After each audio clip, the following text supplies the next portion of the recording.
Just for the sake of making a video I am making this video. So जैसे सारे मेरे को कह रहे हैं स्कॉर्पियो का रिव्यू करो और यहाँ वहाँ जाओ, तो मैं बहुत ट्राई कर रहा हूँ जाने की, बट मेरे मन से स्किप हो जाता। मुझे पता नहीं क्यों, जो आजकल नई गाड़ियाँ आ रही हैं मेरा दिल नहीं लगता। एंड सो मैंने 150 साल पहले पुरानी लग्जरी कार, जैसे पहले ऑडी A6 ली, फिर Q5 ली, फिर मैंने एक दो के साथ ट्रेडिंग करनी शुरू कर दी, तो सेल परचेज भी करने लग गया थोड़ी थोड़ी।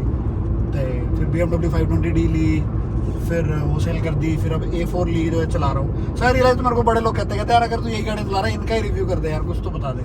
सो आई थॉट येस। और उसका दूसरा कारण ये कि जब मैं सेकेंड हैंड कार लेने लगा था, तो ये गाड़ियाँ जो 8 साल पुरानी, 9 साल पुरानी, 10 साल पुरानी जो कंपनियों ने बनाई हैं, जो हैं इतनी अच्छी, तो उनके रिव्यूज़ नहीं मिलते कहीं पे ऑनलाइन। पहले तो तुम्हें पता नहीं लगता कि उनके अंदर क्या आता है क्या नहीं आता, और उनमें क्या आपस में डिफरेंस है क्या नहीं डिफरेंस है। और कुछ चीज़ें ऐसी हैं जो कंपनी ने कुछ सोच के बनाई होती हैं, बट सेकेंड हैंड मार्केट में अलग तरीके से होती हैं। जैसे सेकेंड हैंड मार्केट में कुछ चीज़ें होती हैं जिनसे तुम्हें दूर रहना चाहिए। जैसे जिस स्पीड से E क्लास मर्सिडीज़ की या 5 सीरीज़ या इनकी जो पॉपुलैरिटी है, उतनी वॉल्वो की S सीरीज़ S60 की नहीं है। तो तुम दोनों को जब वो आई थी तब इकट्ठे कंपेयर कर सकते थे, बट आज की डेट में तुम नहीं कंपेयर कर सकते। उनके प्राइस में डिफरेंस आता है, उनकी बहुत सारी चीज़ों में डिफरेंस आता है। या हम जैगुआर लैंड रोवर को या जैगुआर को मर्सिडीज़ के साथ नहीं कंपेयर कर सकते। लोग चाहें कहीं कि जैगुआर XC और BMW 320D एक लेवल पे हैं, but in second hand market को नहीं मान सकते, बिकॉज जैगुआर बहुत कम बिकती है उससे। तो I realize that for all those people जो सेकेंड हैंड कार देख रहे हैं, जो ये देखते हैं कि ये कितने की है कितने की नहीं है, मैं उनको बताना चाहता हूँ कि एक्चुअली कार में है भी क्या। कि जैसे हम देखते हैं यार कि हमें A4 मिल रही है 10 लाख की, 5 सीरीज मिल रही है 11 लाख की, या वो भी 10 लाख की, या कुछ भी, तो इन गाड़ियों में फ़र्क क्या है। तो क्योंकि सेकेंड हैंड बंदा ये देखता है कि मैंने पैसे कितने खर्चे हैं, मेरे को ये वाला ब्रांड मिल रहा है, तब उन लोगों को ये नहीं नॉलेज रहती, क्योंकि हम गरीब हैं बेचारे, कि 3 सीरीज़ में और A4 में क्या डिफरेंस है, 5 सीरीज़ और क्या नाम है E क्लास में अगर लेना तो आपको क्या सोच के लेनी चाहिए। तो मैंने सोचा यार इन चीज़ों में वीडियो बनानी चाहिए, तो एटलीस्ट जो कार में ड्राइव करना उनके बारे में तो मेरे को बता ही देना चाहिए। So let me tell you, this is A4 2012 variant. तो 2012 में इसकी शेप चेंज हुई थी। इससे पहले एक जो पहले वाला वेरिएंट था उसका स्टीयरिंग हाइड्रोलिक था, उसका गियर और ये वाला स्टीयरिंग शेप और ये वाला गियर की शेप ये 2011-12 में ऑडीज में चेंज आनी शुरू हुई। इससे पहले वाली जो शेप थी वो मेरी Q5 में है, और उसकी अलग से मैं आपको दिखा दूंगा। तो उसके भी या तो 4 स्पोक्स थे, ट्रिपल स्पोक्स वाला स्टीयरिंग था वो, बट ये वाला जो प्रॉपर स्टीयरिंग है इस लुक का और इस लुक का जो गियर नॉब है, ये 2011-12 में ऑडीज में चेंज होना शुरू हुआ है। तो A6 बिल्कुल चेंज हुई थी 2011 में, जो बिल्कुल बड़ी मज़ेदार हो गई थी। Q7 के अंदर नॉर्मल, मतलब एक होता है इन गाड़ियों में जनरेशन चेंज, इसके अंदर गाड़ी एक बिल्कुल ही न्यू कार होती है, जो अगली कार होती है, और वो 7 साल तक चलती है। This is same for BMW, for Mercedes and Audi. इनकी हर जनरेशन 7 साल तक चलती है। फिर जो भी जनरेशन बनती है, जो न्यू जनरेशन कार बिल्कुल डिफरेंट होती है, अलग डिज़ाइन लैंग्वेज पर होती है। It is a total new car, it is a revolution, और उस पर बहुत दिमाग लगता है। और वो कार अगले 7 साल तक चलती है, और उस 7 साल के अंदर एक बार उसका मिड लाइफ फेसलिफ्ट होता है। सो ये वाली कार की जनरेशन आई थिंक 2007-8 में आई थी, या 6 में आई होगी, तो 7-8 में आई थी, और वो चली है 2014-15 तक, आई से 2016 तक, या आई थिंक 2008 में आई होगी, 2016 तक चली है। 2016 के बाद A4 चेंज हुई है। तो ये वाला मिड लाइफ फेसलिफ्ट अपडेट है। तो 2008 में जो A4 आई है उसका फेसलिफ्ट हुआ 2012 में, और 2012 के अंदर उन्होंने ये वाली ऑडी A4 देनी शुरू करी। इसकी आगे से लाइटें थोड़ी स्लीक है, आगे से इसकी जो DRL है वो बहुत अच्छे हैं। इसकी DRL कॉन्टीन्यूस DRL है, वो डॉट वाले DRL नहीं है। वो इस पिछली जेब में वो डॉट वाले DRL थे, और उनका स्टीयरिंग हाइड्रोलिक था और गियर नॉब दूसरा था। और अब मैं बताता हूँ कि इनके अंदर क्या क्या चेंजेस करे जाते हैं, और जब हम कोई सेकेंड हैंड कार लेते हैं तो कौन सी चीज़ें प्रेफरेबल है कौन सी नहीं। फॉर एग्जाम्पल मैं A4 की स्पेसिफिकली बात बताता हूँ कि ये गाड़ियों में क्या बात है जो अच्छी है। नंबर 1, ये कार्स उतनी हैवी नहीं है जितनी इनकी पिछली शेप वाली गाड़ियाँ थी, और इनका लाइट होने का मतलब ये नहीं कि अनसेफ हो जाती है। इसके अंदर भी 8 एयर बैग है। नंबर 2, इसका डीजल इंजन जो था, जो इसके थोड़े मैं आपको प्लस पॉइंट बताता हूँ। नंबर 2, ये बड़ी कॉम्पैक्ट है, ड्राइव करने में बहुत आसान है। It is because of the steering change, it has now an electronic power steering. The steering is really good, बहुत मज़ा आता है, इतना ही निम्बल है, मतलब जिस तरह वे करता है हाईवे पे या शहर में, या वो जो वेट जिस तरह चेंज होता है, you feel really connected with the car, और ये बहुत अच्छी बात है। दूसरी बात, ये फ्रंट व्हील ड्राइव कार है, वो A4 पहले भी फ्रंट व्हील ड्राइव कार थी, तो ये फ्रंट व्हील ड्राइव कार है, बट जिस तरह इसकी एजिलिटी है और जो निम्बलनेस है, बड़े प्यार से हर जगह से निकल जाएगी। सस्पेंशन इतनी सॉफ्ट है, मतलब ये प्यार से चलाने वाली कार है। आप देखो तो मतलब अगर आप शहर पे चलाओगे आपको बहुत मजा आएगा। मतलब जैसे आपको एक स्विफ्ट चलाने में, या गरीबों के लिए बात कर रहा हूँ, मेरे जैसे गरीब, कि जैसे आपको स्विफ्ट चलाने में मजा आता है ना यार, कि कितनी ऐसे करके निकल जाती है, तो ऑडीज में इस A4 में एक जहाज वाली फीलिंग नहीं है, जबकि निम्बलनेस वाली फीलिंग है। जैसे अगर आप A6 चलाओगे, 5 सीरीज चलाओगे, 3 सीरीज के अंदर भी एक लंबी सेडान वाली फीलिंग है, इसके अंदर वो लंबी सेडान वाली फीलिंग नहीं है। ये गाड़ी शेप में भी कॉम्पैक्ट है और ड्राइविंग में भी कॉम्पैक्ट है, तो इसलिए इसका स्टीयरिंग इनपुट इतना अच्छा है। ये शहर मतलब परफेक्ट फॉर सिटी ड्राइविंग। आपको ये नहीं लगेगा यार कि मुझे पता नहीं चल रहा कहाँ है, पीछे से ओवरवेलमिंग लग रही है, आगे से ओवरवेलमिंग लग रही है। मतलब it is very easy to handle, very easy to manoeuvre, कहीं भी इसको प्यार से लेके जा सकते हो। Then it had a diesel engine 2.0, 2000 CC का डीजल इंजन है, विच मेक्स 143 bhp पावर। तो 2012 में जो फेसलिफ्ट अपडेट आया और उसके बाद 2014 तक जो A4 आई, उसके अंदर 143 bhp इंजन था and which makes around 350 Nm of torque. और इसके बाद इसी गाड़ी के अंदर उन्होंने वही इंजन से 177 bhp पावर निकालनी शुरू कर दी। उसका कारण मैं बताता हूँ, क्योंकि इसका जो कंपैरिजन में गाड़ियाँ थी C क्लास और BMW 320D, उनके अंदर जो 320D वाला इंजन है और 520D वाला जो सेम इंजन है वो 170-80 bhp पावर बनाती थी। तो ये ऑन पेपर उनसे फिगर में कम लगती थी, जबकि भागने में जो इसका मजा वो किसी और का नहीं है। उसका कारण मैं बताता हूँ। तो इसके अंदर है 143 bhp का इंजन। उसकी खासियत क्या है कि इस गाड़ी का जो इंजन है इसमें टर्बो लैग बहुत कम है। अगर आप BMW चलाओगे, BMW के अंदर फायदा क्या है, वो रियर व्हील ड्राइव कार है, तो उसके अंदर जब आप एक तो और उसमें जहाज वाली फीलिंग है 320D में, तो आप ये समझ लो कि एक रियर व्हील ड्राइव कार में आपके फ्रंट स्टीयरिंग पे मोटर नहीं जुड़ी हुई, पीछे सिर्फ जुड़ी हुई है।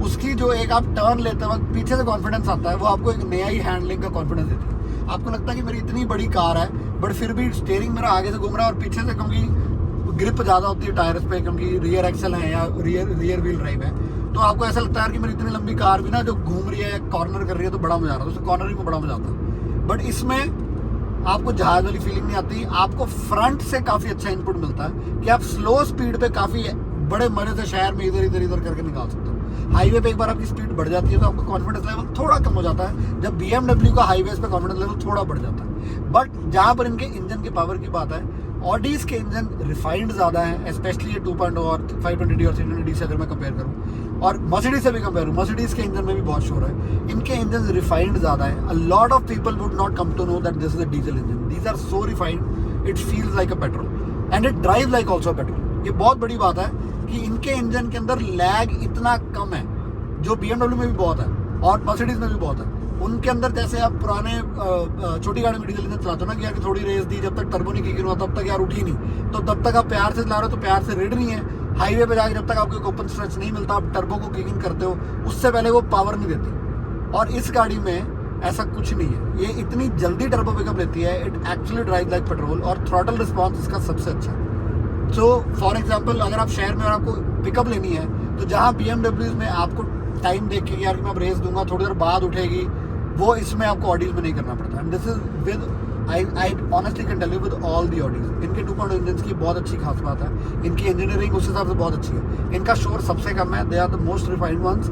एंड सेकंड, इनकी पिकअप बहुत अच्छी है। थ्रॉटल रिस्पॉन्स, इनिशियल पिकअप इनकी बहुत अच्छी है। बाद में BMW चाहे ज़्यादा भाग जाए, क्योंकि वो बाद में एक बार पिकअप ले लेगी तो उसका टर्बो ज़्यादा बड़ा है, टर्बो ज़्यादा चलेगा, उसकी BHP ज़्यादा है। बट ये 140 bhp, ये वाली मैंने 177 वाली नहीं चलाई।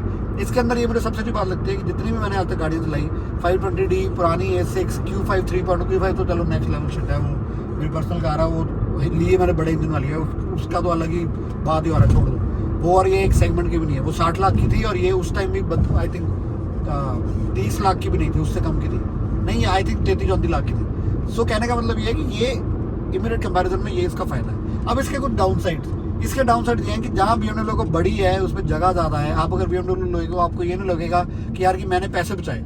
आपके लिए 320D भी बहुत बड़ी कार होगी, बट अगर आप A4 लोगे या मर्सिडीज़ की C क्लास लोगे, ये दोनों में मुझे एक बड़ी कमी लगती है कि ऑडी में और मर्सिडीज़ में, आप आई थिंक A6 में, ऑडी में नहीं है, बट मर्सिडीज़ आपको ये फील कराती है, अब वाली E क्लास में नहीं कराती। पहले वाली E क्लास में आपको फील होता था यार कि मेरे को ना बड़ी कार लेनी चाहिए थी। उनकी रियर सीट स्पेस और रूमीनेस में कॉम्प्रोमाइज़ कर दिया जाता है। A4 के अंदर जो इसकी पिछली सीट है बहुत ही क्रैम्ड है, और मैं कहता हूँ आगे से भी, जहाँ पर आपको 320D से एक बड़ी सेडान वाली फीलिंग आएगी, इसके अंदर आपको पुरानी होंडा सिटी वाली फीलिंग आती है। पुरानी मतलब कि कैसे बताऊँ, होंडा सिटी में भी क्योंकि ज़्यादा जगह है, मतलब इसके अंदर जगह कम है, इट इज़ क्रैम्ड। ये बहुत बड़ी प्रॉब्लम। तो अगर आप कोई खुली गाड़ी की, एक सेडान के लिए शॉफर ड्रिवन कार आप लेना चाहते हो, I would not recommend you to buy this car is really good if you want आपकी गाड़ी जब चलती बहुत ज़्यादा है, because on the other hand, because of its refinement and everything, इसकी माइलेज बहुत अच्छी है। मैंने इस गाड़ी से 26 की माइलेज निकाली है हाईवे पे, और शहर के अंदर 16-17 की माइलेज निकाली है, जो मैं बहुत प्यार से चलाऊँ। और इसको प्यार से चलाने का मज़ा भी बड़ा आता है, क्योंकि इसके प्यार के चलाने में भी इसमें पावर है। नॉर्मली अगर आप कोई और गाड़ी चलाते हो, जो बड़े इंजन होते हैं, उनके अंदर अगर आप रेस ज़्यादा ना, तो आपको पावर ही फील नहीं होती। तो या तो आप मर गाड़ी चलाते रहोगे, तो आपको होगा यार मैं माइलेज निकाल लेता हूँ। बट दिस फीलिंग, अभी कितनी निम्बल बड़ी है, इसको कोई जहाज वाला कोई रौला नहीं, कहीं भी घुस जाती है हैचबैक की तरह। बट यही इसकी प्रॉब्लम है कि ये छोटी है। तो जहाँ इसका छोटा होना इसका फ़ायदा है, वहीं इसका छोटा होना का ड्राइविंग में, हैंडलिंग में, वो निबलनेस में, कहीं भी ऐसे मर्जी घुमा के चिपक के, ये इसकी शेप ही और वो ग्राउंड क्लियरेंस और इतनी मतलब बिल्कुल भी इम्पोजिंग नहीं है। आई विल से अगर आप ईटियोस को और A4 को साथ खड़ा हो, तो कहीं ना कहीं दोनों का सेम साइज है। तो ये इसका एक बहुत बड़ा डाउन साइड है। बट इसकी लुक अच्छी है, तो आप कह सकते हो, एक सेकंड, बस आप कह सकते हो कि मेरे को स्पोर्ट्स कार वाली फीलिंग आ रही है, या वैसे चिपक के और कॉम्पैक्ट लेवल से चल रही है। तो ये these are its good things. But problem ये है कि इसके अंदर वो बड़ी एस्टेट या वो ज़्यादा बड़ी वाली फीलिंग नहीं है। So these are my opinion about A4. Next, there are few things that I want to tell about tips when you buy a used luxury car. I think I'll make another video on it. Then इसका sound system is pretty good. It has got around 8 to 10 speakers. इसके airbags हर जगह हैं, यहाँ पर हैं, सीटों में हैं, ऑब्वियसली स्टेयरिंग में, और वहाँ पर है, पिछली वाली सीटों के साथ भी एयरबैग्स हैं। So these are very great thing. ये आपको, अगर आप 2012 मॉडल, ये वाली शेप 2012 से लेकर 2015-16 तक ये गाड़ी लेते हो, ये आपको मिल जाती है अच्छी कंडीशन में। And I have told you earlier also, गाड़ी कभी भी 30-35 हज़ार से ज़्यादा चली कभी नहीं लेनी है आपने, या रूल बांध लो।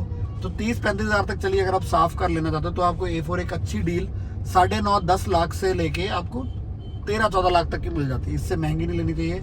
और 9.5 मैं आपको कह रहा हूँ, जिसकी कंडीशन उतनी अच्छी ना हो, चाहे कम चली हो, उस पर आपको कोई काम कराना पड़े या थोड़ा कॉस्मेटिक्स वगैरह सेट करना पड़े, तो मैं 9.5 कह रहा हूँ। जैसे हमने भी ये गाड़ी का प्राइस अराउंड 10.5-10 रखा हुआ है। सो इस रेंज में आपको ये कार मिल जानी चाहिए। एंड ये इस कार के फायदे हैं कि अगर आप सिंगल हैंडेडली कार को बहुत ज़्यादा ड्राइव करते हो, आपको पर्सनल यूज़ के लिए, डेली यूज़ के लिए कार चाहिए, so this is a very good daily drivers car, because it gives you excellent mileage, number 1. Number 2, it gives excellent driving pleasure in city and highways both. But if you travel with family and you say that everyone feels comfortable and everyone feels कि हमने ये ब्याह शादी के लिए या शादी पे जाने के लिए कार रखी हुई है, तो शादी पे जाते वक्त आपको इसमें मज़ा नहीं आएगा। आपको लगेगा नहीं यार, कि वो फीलिंग नहीं आ रही कि आज हम राजे महाराजे की तरह इतने बड़े बड़े लहंगे डाल के या कोट पैंट डाल के आज इसमें बैठे हैं। तो आपको लगेगा यार कि इसमें ऑडी वाला, या मैंने एक ऑडी पे पैसा खर्चा है, वो वाली इसमें फीलिंग नहीं आ रही।